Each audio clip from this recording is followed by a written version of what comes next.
जय गुरु जी, शुक्राना गुरु जी। ओम नमः शिवाय, शिव जी सदा सहाय। ओम नमः शिवाय, गुरु जी सदा सहाय।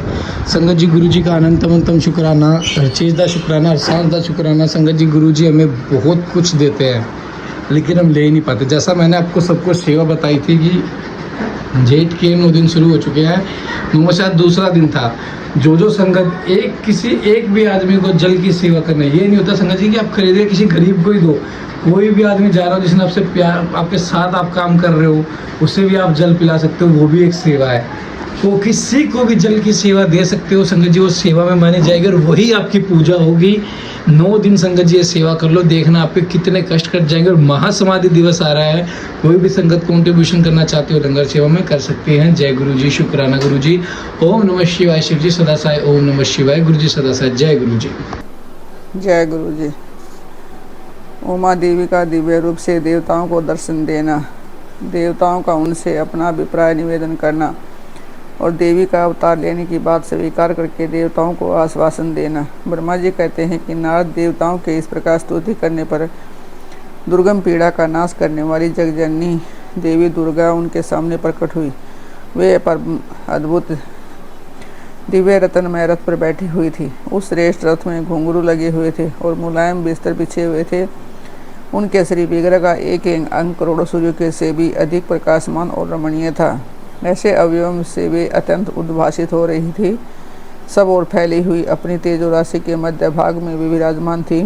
उनका रूप बहुत ही सुंदर था और उनकी छवि की कहीं तुलना नहीं थी। सदाशिव के साथ विलास करने वाली उन महामाया की किसी के साथ समानता नहीं थी।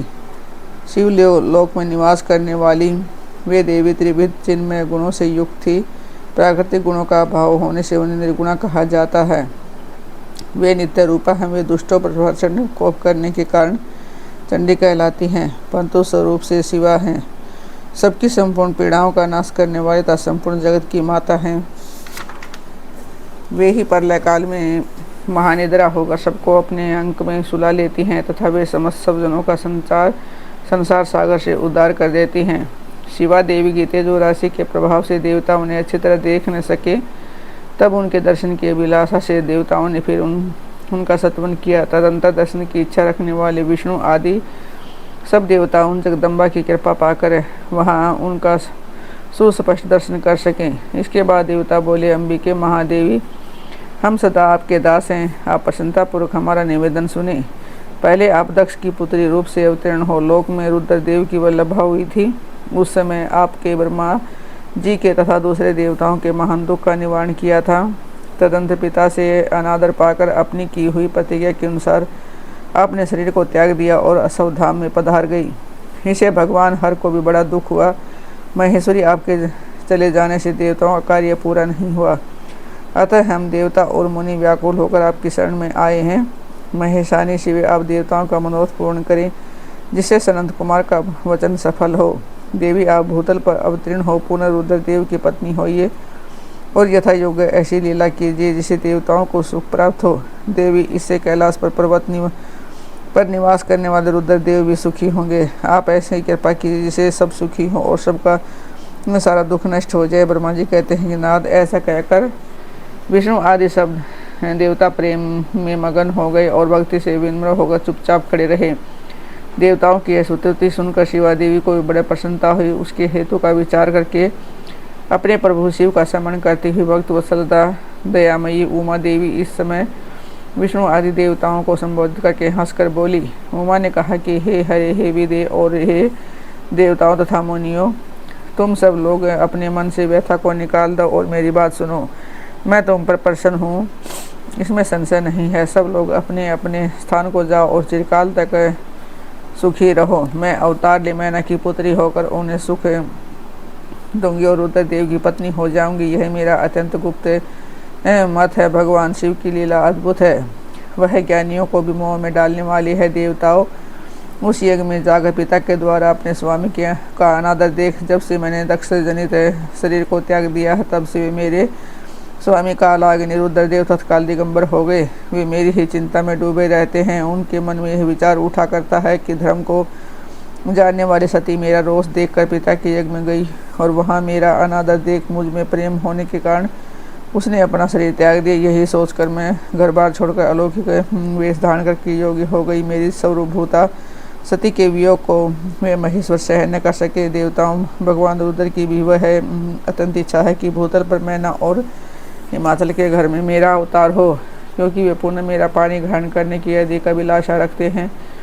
अतः मैं रुद्र देव के संतोष के लिए अवतार लूंगी और लौकिक गति का आश्रय लेकर हिमालय पत्नी में मैना की पुत्री होंगी। ब्रह्मा जी कहते हैं, नाथ, ऐसा कहकर जगदम्बा शिवा उस समय समस्त देवताओं के देखते देखते ही अदृश्य हो गई और तुरंत अपने लोक में चली गई। तदंतर हर्ष से भरे हुए विष्णु आदि समस्त देवता और मुनि उस दिशा को प्रणाम करके अपने अपने धाम में चले गए। मैना को प्रत्यक्ष दर्शन देकर शिवा देवी का उन्हें अभिष्ट वरदान से संतोष करना था। मैना से मैनाक का जन्म। नारद जी ने पूछा कि पिताजी, जब देवी दुर्गा अंतर्ध्यान हो गई और देवगण अपने अपने धाम को चले गए, उसके बाद क्या हुआ? ब्रह्मा जी ने कहा कि मेरे पुत्रों में श्रेष्ठ विप्र और नारद जब विष्णु आदि देव समुदाय हिमादेव और मैना को देवी की आराधना का उपदेश दे चले गए, तब गिरिराज हिमाचल और मैना दोनों दंपति ने बड़ी भारी तपस्या आरंभ की। वे दिन रात शंभु और शिवा का चिंतन करते हुए भक्ति युक्त चित्त से नित्य उनके समय की रीति से आराधना करने लगे। हिमवान की पत्नी मैना बड़ी प्रसन्नता से शिव सहित शिवा देवी की पूजा करने लगी। वे उन्हीं को संतोष के लिए सदा ब्राह्मणों को दान देती रहती थी। मन में संतान की कामना ले मैना चैत्र के आरंभ से लेकर 27 वर्षों तक प्रतिदिन तत्परतापूर्वक शिवा देवी की पूजा और आराधना में लगी रही।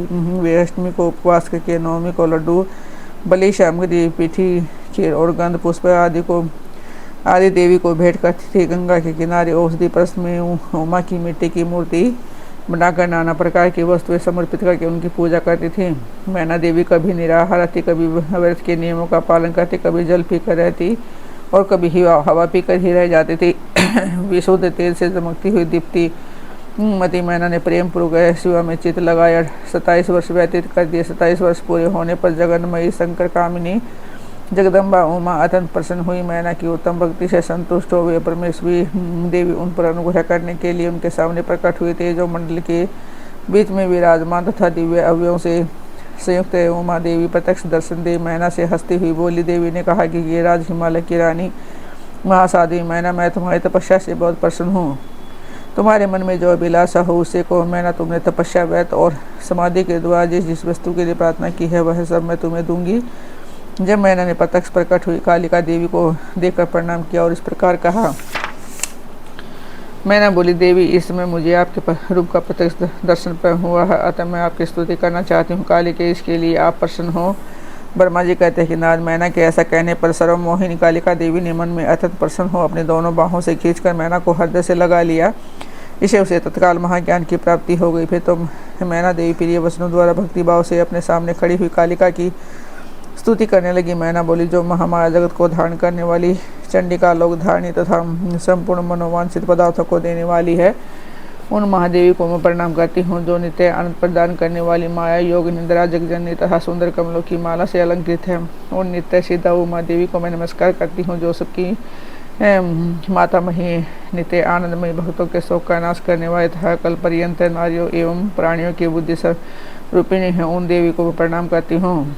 आप यतियों के या ज्ञानमय बंधन के नाश की हेतु भूता ब्रह्मविद्या हैं। फिर मुझ जैसी नारियाँ आपके प्रभाव का क्या वर्णन कर सकती हैं?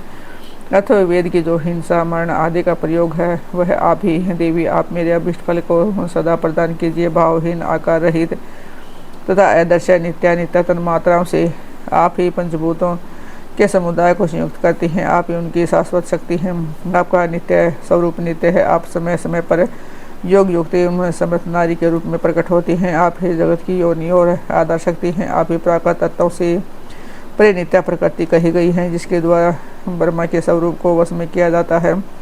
वह नित्या विद्या आप ही हैं। माता, आप मुझ पर प्रसन्न होइए। आप ही अग्नि के भीतर व्याप्त उग्र दाहिका शक्ति हैं। आप ही सूर्य किरणों में स्थित प्रकाशिका शक्ति हैं। चंद्रमा में जो आह्लादिका शक्ति है वह भी आप ही हैं। ऐसी आप चंडी देवी का मैं सत्वन और वंदन करती हूँ।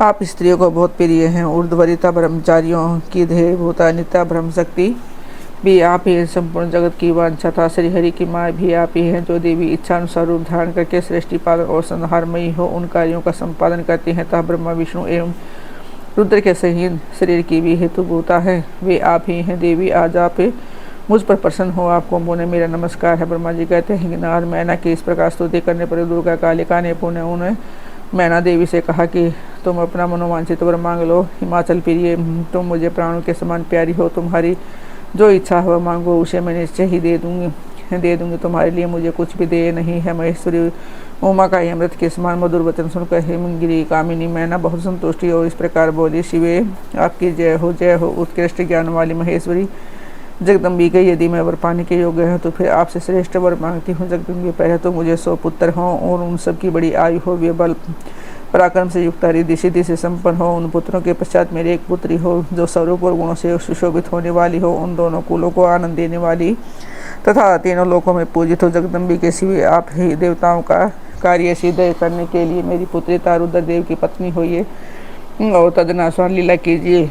ब्रह्मा जी कहते हैं कि नारद मेनका की बात सुनकर प्रसन्न हृदय देवी या उमा ने उनके मनोरथ को पूर्ण करने के लिए मुस्कुरा कर कहा। देवी बोली, पहले तुम्हें 100 बलवान पुत्र प्राप्त होंगे, उनमें भी एक सबसे अधिक बलवान और प्रधान होगा जो सबसे पहले उत्पन्न होगा। तुम्हारी भक्ति से संतुष्ट मैं स्वयं तुम्हारे यहाँ पुत्री के रूप में अवतीर्ण होंगे और समस्त देवताओं से सेवित हो तथा उनका कार्य सिद्ध करूंगी। ऐसा कहकर जगन्नात्री परमेश्वरी कालिका शिवा मेनका के देखते देखते वही अदृश्य हो गई है। तात महेश्वरी से अभिष्ट वर पाकर मेनका को भी अपार हर्ष हुआ, उनका तपस्या जनित सारा क्लेश नष्ट हो गया।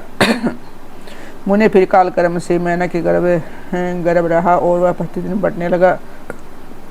समय अनुसार उसने एक उत्तम पुत्र को उत्पन्न किया जिसका नाम मैनाक था। उसने समुद्र के साथ मैत्री संबंध मादी व अद्भुत पर्वत नागबंधुओं के उपभोग का स्थल बना हुआ है।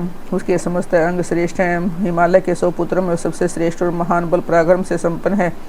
अपने से अपने बाद प्रकट हुए समस्त पर्वतों में एकमात्र मैनाक ही पर्वतराज के पद पर प्रतिष्ठित है। देवी उमा का हिमवान के हृदयता मैना के गर्भ में आना, गर्भस्था देवी का देवताओं द्वारा सतवन उनका दिव्य रूप में प्रादुर्भाव, माता मैना से बातचीत, नवजात कन्या के रूप में परिवर्तित होना।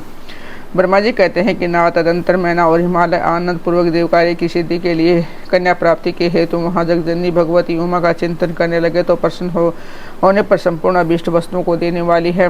वे महेश्वरी उमा अपने पूर्ण अंश से गिरिराज हिमवान के चित्त में प्रविष्ट हुई है। इससे उनके शरीर में अपूर्व एवं सुंदर प्रभा उतर आई है। वे आनंद मगन हो अत्यंत प्रकाशित होने लगे। उस अद्भुत तेजो राशि से संपन्न महामना हिमालय अग्नि के समान अदृश्य हो गए थे। तत्पश्चात सुंदर कल्याणकारी समय में गिरिराज हिमालय ने अपनी प्रिय मैना के उदर में शिवा के उस परिपूर्ण अंश का आधान किया। इस तरह गिरिराज की पत्नी मैना ने हिमवान के हृदय में विराजमान करुणा निधान देवी की कृपा से सुखदायक गर्भ धारण किया। संपूर्ण जगत की निवास भूता देवी के गर्भ में आने से गिरि प्रिय मैना सदा तेजो मंडल के बीच में स्थित होकर अधिक शोभा पाने लगी। अपनी प्रिया शुभांगी मैना को देखकर गिरिराज भी हिमवान बड़ी प्रसन्नता का अनुभव करने लगे। गर्भ में जगदम्बा के आने से वे महान तेज से संपन्न हो गई थी। मुने उस अवसर में विष्णु आदि देवता और मुनियों ने वहां आकर गर्भ में निवास करने वाली शिवा देवी की स्तुति की और तदंतर महेश्वरी की नाना प्रकार से स्तुति कर प्रसन्नचित हुए।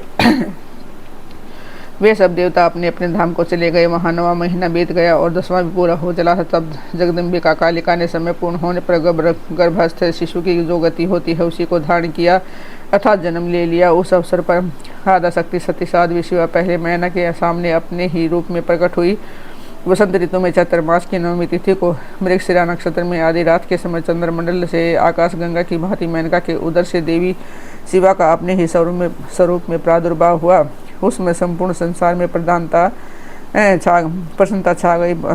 अनुकूल हवा चलने लगी जो सुंदर सुगंधित एवं गंभीर थी। उस समय जल की वर्षा के साथ फूलों की वृष्टि हुई। विष्णु आदि सब देवता वहां आए। सबने सुखी होकर प्रसन्नता के साथ जगदम्बा के दर्शन किए और शिवलोक में निवास करने वाली दिव्य रूपा महामाया शिव कामनी मंगलमयी कालिका माता का सत्वन किया। नाथ जब देवता लोग स्तुति करके चले गए तब मैना का उस समय प्रकट हुई। नीलकमल दल के समान कांति वाली श्यामवर्णा देवी को देखकर अतिशय आनंद का अनुभव करने लगी। देवी के उस दिव्य रूप का दर्शन करके गिरि प्रिया मैना को ज्ञान प्राप्त होगा। वे उन्हें परमेश्वर समझकर अत्यंत हर्ष से उल्सित हो उठी और संतोषपूर्वक बोली। मैना ने कहा कि जगदम्बे महेश्वरी, आपने बड़ी कृपा की है जो मेरे सामने प्रकट हुई। हम भी कि आपकी बड़ी शोभा हो रही है। शिव, आप संपूर्ण शक्तियों में आधा शक्तिता तीनों लोकों की जननी है। देवी, आप भगवान शिव को सदा ही प्रिय हैं तथा संपूर्ण देवताओं से प्रशंसित पराशक्ति हैं। महेश्वरी आप कृपा करें और इसी रूप से मेरे ध्यान में स्थित हो जाइए, साथ ही मेरी पुत्री के अनुरूप प्रत्यक्ष दर्शनीय रूप धारण करे। ब्रह्मा जी कहते हैं कि नारद पर्वत पत्नी मैना की यह बात सुनकर अत्यंत प्रसन्न हुई। शिवा देवी ने उसे गिरिप्रिया को इस प्रकार उत्तर दिया। देवी बोली, मैना तुमने पहले तत्परतापूर्वक मेरी बड़ी सेवा की थी, उस समय तुम्हारी भक्ति से प्रसन्न हो मैं वर देने के लिए तुम्हारे निकट आई हूँ। वर मांगो। मेरी इस वाणी को सुनकर तुमने जो वर मांगा है वह इस प्रकार है। महादेवी आप मेरी पुत्री हो जाइए, देवताओं का हित साधन करे तब मेरी यथास्तु क्या करें। तुम्हें सादर यह वर दे दिया और मैं अपने धाम को चली गई। गिरी कामिनी उस वर के अनुसार समय पाकर आज मैं तुम्हारी पुत्री हुई हूँ। आज मैंने जो दिव्य रूप का दर्शन करा है उसका उद्देश्य इतना ही है कि तुम्हें मेरे स्वरूप का स्मरण हो जाए, अन्यथा पुरुष रूप में प्रकट होने पर मेरे विषय में तुम अनजान ही बनी रहती। अब तुम दोनों दंपति पुत्री भाव से अथवा दिव्य भाव से मेरा निरंतर चिंतन करते हैं, मुझ में स्नेह रखो, इससे मेरी उत्तम गति प्राप्त होगी। मैं पृथ्वी पर अद्भुत लीला करके देवताओं का कार्य सिद्ध करूंगी, भगवान शंभु की पत्नी होंगी और सज्जनों का संकट से उद्धार करूंगी। ऐसा कहकर जगन्माता शिवा चुप हो गई और उसी अक्षर माता के देखते देखते प्रसन्नतापूर्वक नवजात पुत्री के रूप में परिवर्तित हो गई।